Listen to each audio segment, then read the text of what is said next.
On ne peut pas comprendre une solution si on n'a pas compris le problème.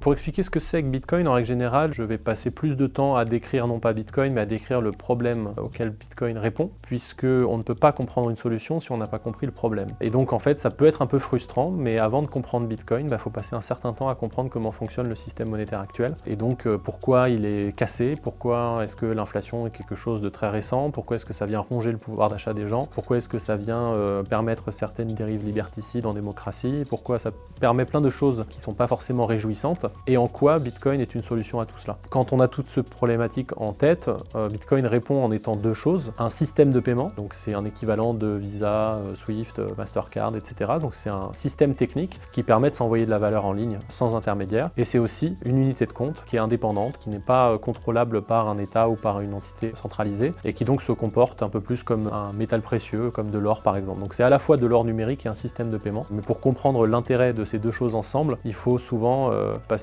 plusieurs heures à comprendre pourquoi c'est embêtant, par exemple, d'avoir un monopole bancaire, une monnaie fiduciaire, une banque centrale qui ne rende compte à personne, etc., etc.